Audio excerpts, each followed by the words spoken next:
தங்கமான பசங்க, கடின உழைப்பாளிங்க. ஆனால் அவங்களை நெறிப்படுத்த தவறிய தலைமை. கோச்சிக்காதீங்க அண்ணன், வேறு வழி இல்லை. அனைவருக்கும் வணக்கம். கலைகிறதா நாம் தமிழர் கட்சி, காலியாகிறதா நாம் தமிழர் கட்சி கூடாரம் என்ற தலைப்பில் தான் இந்த காணொலியில் பார்க்க போகிறோம். நாம் தமிழர் கட்சியை சார்ந்த மிக முக்கியமான நபருங்க. சன் நியூஸில் வந்துட்டார்னா அவர் உண்மையில் முக்கியமான நபர். அப்பேற்பட்ட முக்கியமான நபர் நாம் தமிழர் கட்சியை விட்டு நீக்கப்பட்டிருக்காங்க. அந்த செய்தி தான் நம்ம சன் நியூஸ் கொடுத்துருக்கு.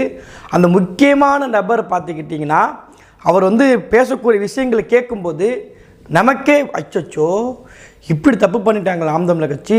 அது இவ்வளோ உழைப்பு, 3 வருஷமாக கட்சிக்காண்டி உழைச்ச ஒரு மனுஷன், இவ்வளோ காலம் வேலை பார்த்த ஒருத்தர் அவர் கட்சியை விட்டு போயிட்டாரா, அச்சோன்னு சொல்லி நம்ம ரொம்ப ஃபீலிங்காக போச்சு. நமக்கு அப்படி ஃபீலிங் ஆகிற அளவுக்கு இந்த சென்னையை சார்ந்த ஒருத்தர் தியாகராஜன் ஒருத்தர் கிட்டத்தட்ட நாம் தமிழர் கட்சியில் 3 வருஷமாக பயணிச்சாராம்மா. சரி, அவர் பார்த்துக்கிட்டிங்கன்னா நாம் தமிழர் கட்சிக்காண்டி பல வேலைகள் பார்த்துருக்காரு. என்ன வேலைன்னு கேட்டிங்கன்னா அவரே சொல்லுவார்.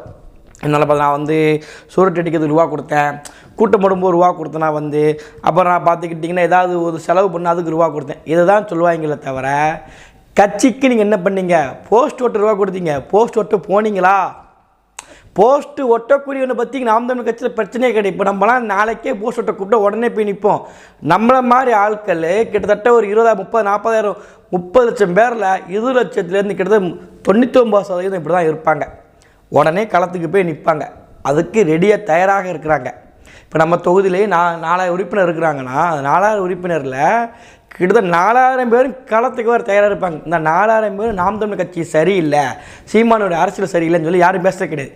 இந்த துட்டை கொடுத்துப்புட்டு அவங்களுடைய வேலைகள் நாம் தமிழர் கட்சி நடக்கலன்னு உடனே வழக்கம் போல் ஒரு உருட்ட ஆரம்பிச்சிடுவாங்க. என்ன உருட்டுனா, நாம் தமிழர் கட்சி பிஜேபி பி டீம், நாம் தமிழர் கட்சி சீமானவர்கள் இளைஞர்களை ஏமாற்றிக்கிட்டு இருக்கார். நாம் தமிழர் கட்சி மிகப்பெரிய அளவு தம்பிகள் கட்சியை நம்புகிறாங்க, இவங்க ஏமாற்றிட்டு இருக்காங்க. எப்போ கண்டுபிடிப்பாங்கன்னா கட்சியில் இருக்கும்போது கண்டுபிடிக்க மாட்டாங்க. கட்சியை விட்டு கட்சியே காரி துப்பி வெளியே அனுப்பினது பிறகு தான் நாம் தமிழர் சரிப்பட்டு வராதுங்க.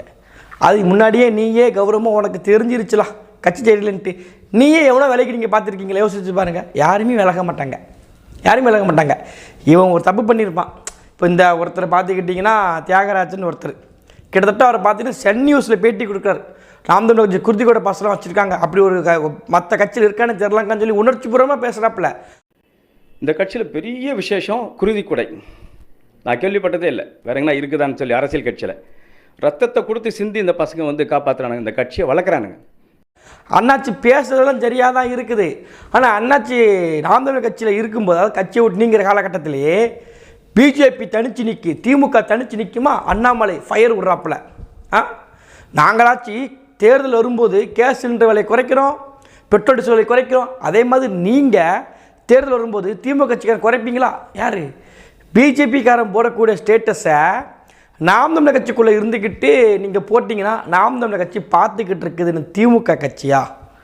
எங்கே நாம் தமிழர் கட்சியில் இருந்தீங்கன்னா நாம் தமிழர் கட்சியை பற்றி தான் பேசணுமே தவிர மோடி பண்ணக்கூடிய விஷயத்தையும் அண்ணாமலை பண்ணக்கூடிய விஷயத்துக்கும் ஃபயர் விடுவதற்கு எதுக்கு நாம் தமிழர் கட்சியில் இருக்கணும்? நீங்கள் பிஜேபி கட்சிக்கே பேர வேண்டியது தானே. எதுக்கு நாம் தமிழர் கட்சின்னு இருக்க தனி கட்சி இருக்கணும்? அதுக்குன்னு ஒரு சின்ன இருக்குது, அதுக்குன்னு ஒரு தலைவர் இருக்கிறாங்க, அதுக்குன்னு தொண்டர்கள் இருக்கிறாங்க, ஆயிரக்கணக்கான லட்சக்கணக்கான தம்பிகள் இருக்கிறாங்க, தங்கைகள் இருக்கிறாங்க.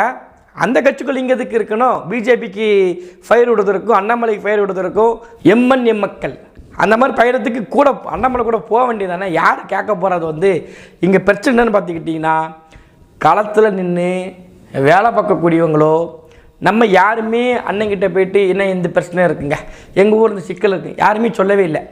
இப்போ சமீபத்தில் பார்த்தீங்கன்னா என்னையே பிரச்சனை வந்திருக்கு. கிட்டத்தட்ட 6 பேர் வீட்டில் ரைடு வந்திருக்கு. அது குறிப்பாக இடுமான கடத்தினேன், சாட்டை திருமுருகண்ணன், அப்போ இசை மதிவானண்ணன், விஷ்ணு, கிட்டத்தட்ட ஒரு முக்கியமான நிர்வாகிகள், முக்கியமாக களத்தில் இருக்கக்கூடிய எங்கள் வீட்டில் முறுக்க வந்திருக்கு.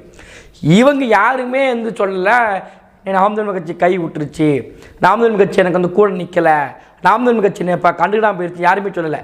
அவங்களுடைய வழக்கு கூட போய் நின்று வழக்கறிஞர் முழுக்க செயல்பட்டு என்னை விசாரணை இன்னைக்கு முடிஞ்சிருக்கு. இடுமான கார்த்தியனருக்கும் நண்பர் தென்னை விஷ்ணுக்கும் அப்போ வரைக்குமே நாம் தமிழர் கட்சி வழக்கறிஞர் பசங்க கூட நின்றுருக்கு. யாருமே கைவிடலை, யாருமே நீங்கள் போன்னு சொல்லி விடலை. கூட நின்று பார்த்து என்ன பிரச்சனை என்ன நடந்திருக்குங்கிறது முழுக்க நின்று பார்த்து கொடுத்துருக்கு. அப்போது இது எல்லாம் இவங்களுக்கு பிரச்சனையே கிடையாது. களத்தில் நிற்கிறவங்க இல்லை களத்தில் சீமானை இன்னை வரைக்கும் சீமானை கூட புகைப்படம் எடுக்காதீங்க. எத்தனை பேர் பக்கம் தெரியுமாங்க? எனக்கு தெரியுங்க. நம்ம களத்தில் நிற்கப்பே தெரியும். நம்ம தொகுதியிலே எத்தனை பேர் இருக்காங்க தெரியுமா? ஆனால் சீமான் என்னென்ன கட்சியில் இருக்க மாட்டாங்க. சீமானை பிடிச்ச ஒருத்தங்களாக இருப்பாங்க, ஓட்டு போட்டு ஒருத்தங்களாக இருப்பாங்க. எங்கேயோ ஒரு இடத்துல புகைப்படம் எடுத்துகிட்டு போயிடுவான். அண்ணன் கூட இருந்துக்கிட்டு வாய்ப்பு நிறைய கிடச்சிருக்கோம் அவங்களுக்குலாம். களத்தில் நிற்பாங்க. ஒரு நகரத்தில் ஒரு பொறுப்பாளராகவோ இல்லை ஒன்றியத்தில் ஒரு பொறுப்பாளராக இருப்பாங்க. இன்னும் சீமானன் கூட புகைப்படம் எடுக்காதவங்க ஆயிரக்கணக்கான பேர் இருக்காங்க எனக்கு தெரிஞ்சு.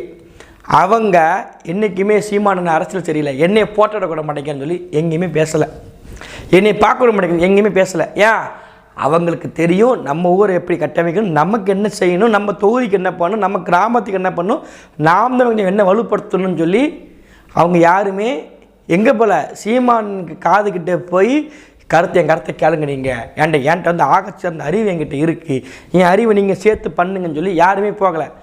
அவங்களுக்கு செய்ய வேண்டிய வேலையை அவங்க ஊரில் நாம் தமிழர் கட்சி சுதந்திரமாக செய்ய விடுது. எப்படி செய்யுதுன்னா சுதந்திரமாக செய்யும். நீ அதை வேலை செய்யாதுன்னு எங்கேயாவது ஒருத்தங்க செய்ய சொல்லியிருக்காங்க? யோசிச்சு பாருங்கள். நாங்கள் எங்கள் ஊரில் எங்கள் பிரச்சனை இருக்குது. இப்போ சமீபத்தில் தென்காசியில் விளையாட்டுக்கு ஒரு மைதானத்தை ஆரம்பிக்க போகிறீங்க. அங்கே பார்த்துக்கிட்டிங்கன்னா வனவிலங்கு இருக்கக்கூடிய பகுதி, மான்கள் இருக்கக்கூடிய பகுதி, அந்த பகுதியை நம்ம நாம் தமிழர் கட்சி ஆர்ப்பாட்டம் பண்ணுது. நம்ம நிர்வாகிக்கும் போகும்போது நம்ம தான் எடுத்தே நாம் தமிழர் கட்சி தென்காசி தான் கொண்டு வருது. அப்போ கொண்டு வரும்போது தலைமையிலேருந்து அறிக்கை வருது, அதனால் நீங்கள் செய்யாதீங்க. எங்கேயுமே சொல்லலை. ஏதாவது ஒரு போராட்டம் பண்ணி இது வரைக்கும் நம்ம பல போராட்டங்கள் நம்ம எல்லாருமே பண்ணியிருக்கோம். எங்கேயாவது இந்த மணல் கொள்ளைக்கு எதிராக நீங்கள் போராட்டம் பண்ணாதீங்க, இல்லை இந்த நபருக்கு எதிராக நீங்கள் போராட்டம் பண்ணாதீங்க, இந்த கார்பரேட் கம்பெனிக்கு எதிராக போராட்டம் பண்ணீங்க எங்கேயாவது பேசியிருக்கிறவங்களா? இல்லை எங்கேயா நடந்திருக்கிறது வரைக்கும் எங்கேயும் நடந்தது கிடையாது. ஆனால் இவங்க என்ன சொல்லுவாங்கன்னா, போகும்போது பொதுவான பேச்சு தானே, பொதுவாக போகும்போது என்ன சொல்கிறது, பொதுவாக சொல்லிட்டு போகிறது. நாம் தமிழர் கட்சி சரி கிடையாதுங்க. ஏன் சரி கிடையாது? அப்போ நீங்கள் முன்னாடி இருக்கும்போதே உங்களுக்கு தெரிஞ்சிருக்கு, உங்கள் பேச்சை கேட்டிருக்காங்க, நீங்கள் இருக்கிறது நல்லா இருந்திருக்கு. இப்போ திடீர்னு நீங்கள் சொல்லக்கூடிய எடுப்படல உடனே என்ன பண்ணியிருந்தாங்கன்னா, நாம் தமிழர் கட்சி சீமானன் வந்து நல்லா செய்கிறாப்புல, நல்லா தான் வேலை பார்க்குறாங்க, இன்னும் கொஞ்சம் வலுவாக வேலை செய்யணும், இன்னும் நமக்கு இது போதாமையில் இருக்குது, என்கிட்ட கொஞ்சம் அறிவை கடன் வாங்கிக்கோங்க, இவர்கிட்ட கொஞ்சம் அறிவை அவர்கிட்ட கொஞ்சம் கடன் வாங்கிக்கோங்க அப்படின்னு சொல்லி அறிவே கடன் கொடுக்குறவங்க வந்து பேசும்போது தான் இங்கே பிரச்சனையே இருக்குது. களத்தில் நிற்கிறவங்களை வச்சோ, களத்தில் பேசுகிறவங்களை வச்சோ, இல்லை உண்மையிலே சூரட்டி ஒட்டுறவங்களை வச்சோ பிரச்சனையே கிடையாது. இந்த சூரட்டிக்கு நான் ரூபா கொடுத்துட்டேன், இந்த மாநாடு போட நான் ரூபா கொடுத்துட்டேன், இந்த கூட்டம் போன ரூபா கொடுத்துட்டேன் அப்படி சொல்லுவாங்க தெரியுமா? அவங்க தான் என்றைக்குமே பிரச்சனை இருந்துக்கிட்டு இருக்கு. நம்மளும் பல வருடங்களை பார்த்துட்டோம். யோசிச்சு பாருங்கள். ஒரு அடிப்படை நாம் தமிழர் எங்கே வெளியே போய் பார்த்துருக்காங்களா? இல்லை ஒரு முக்கிய பொறுப்பு இருக்கக்கூடியவங்க தொகுதிக்காக களத்தில் நின்று உழைக்கக்கூடிய நாம் தமிழர் வெளியே போய் பார்த்துருக்கீங்களா?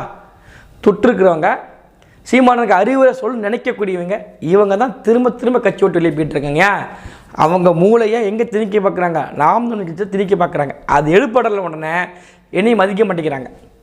சீமானன் செயல்பாடு சரி கிடையாது, கட்சி எனக்கு சரிப்பட்டு வராது, நான் என் பேச்சை கேட்கலாம். அவங்க என்ன நினச்சிக்கிட்டாங்கன்னா, கிட்டத்தட்ட ஒரு 10 வருஷத்துக்கு முன்னாடி சீமானனை பார்க்கும்போது ஒரு அவங்க கூட உட்காந்து சாப்பிட்ருக்கலாம், கூட உட்காந்து சாப்பிட்ருந்துருக்கலாம், அவர் கருத்தை கொஞ்சம் கேட்டிருக்கலாம், தப்பு கிடையாது. ஒரு கட்டத்துக்கு வளரும்போது அதை விட 10 பேர் எக்ஸ்ட்ரா வருவாங்க, சில பேர் ஒரு கருத்தை சொல்லுவாங்க. அப்போ நம்ம படம் ஓடலை, நம்ம பேச்சு அங்கே எடுப்படன உடனே உங்களுடைய சுய லாபத்திற்கு, உங்களுடைய சுய இன்பத்திற்கு நீங்கள் என்ன பண்ணிட்டீங்கன்னா, ஒட்டுமொத்தமாக கட்சியை பழி சொல்லி போட்டுட்டு வேலை பார்க்கறனே கேள்விகளை கொட்டி போயிருந்தீங்க. நீங்கள் வந்து தம்பிகள் வந்து நல்லவங்க தான், தம்பிக்கு நல்லவங்க தான், அவங்க உழைப்பு பெரிய உழைப்பு தான், அவங்க உழைப்பில் அசத்தியமான உழைப்பு, எங்களையும் நல்லா தான் பேசிக்கிடுவீங்க. அப்போ நாங்கள் இப்படி அண்ணன் சொன்ன மணிக்க நாங்கள் உண்மையாகவும் நேர்மையாக இருக்கிறதுக்கு காரணம் என்னங்க? காரணம் நாம் தமிழர் கட்சியுடைய வழி நடத்தக்கூடிய ஒருத்தர் இல்லை. நாங்கள் எப்படி உண்மை நேர்மையாக இருப்போம்?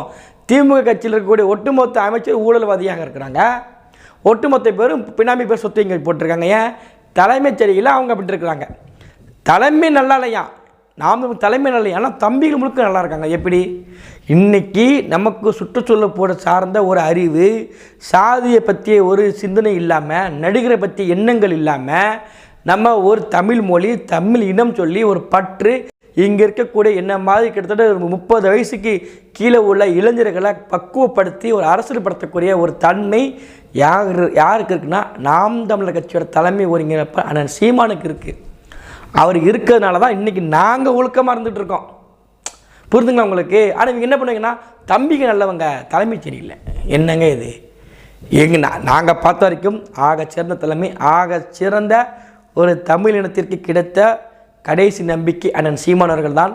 இங்கே எத்தனை பதர்கள் சொல்லுங்கள், எத்தனை பதர் வரக்கட்டும், நிலச்சி நிற்கக்கூடிய காற்றுல எது நிலச்சி நிற்கோ அது வந்து கடைசி வந்து நமக்கு வந்து காய் கொடுக்கும், கனி கொடுக்கும், பழம் கொடுக்கும், எல்லாம் கொடுக்கும். போகக்கூடிய பதறு போட்டு அதை பற்றி கவலைப்பட ஆட்கள் கிடையாது.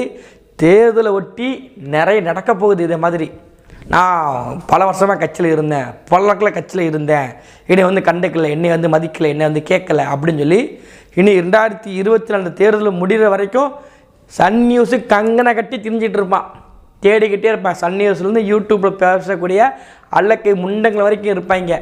யாருடா வருவா நாக்க தொங்க போட்டு நிற்கலான்னு சொல்லிட்டு. ஏன்னா தேர்தலவர் வந்துருச்சு, வேட்பாளர் அறிவிக்கணும். எங்கள் தொகுதி என்னை போடலை, போனோமோ என்ன வேட்பாளரை போட்டு நம்ம வேட்பாளரை போடலை. அப்போ என்ன பண்ணலாம், சீமானவர்கள் காசு வாங்கிட்டார். நாம் தமிழ் கட்சி பாரபட்சம் பார்த்துருச்சு, சாதி திண்ணாமல் பார்த்துருச்சு, என் மூஞ்சி சேருன்னு சொல்லி யாராவது வேட்பாளரை போட்டுச்சு இப்படின்னு பேசுவதற்கு கூட்டம் ரெடியாக இருக்குது. இதையெல்லாம் கடந்து மக்கள்கிட்ட கட்சியை கொண்டு போய் சேர்ப்போம், மக்கள்கிட்ட நம்ம நெருக்கமாக போவோம். நன்றி, வணக்கம்.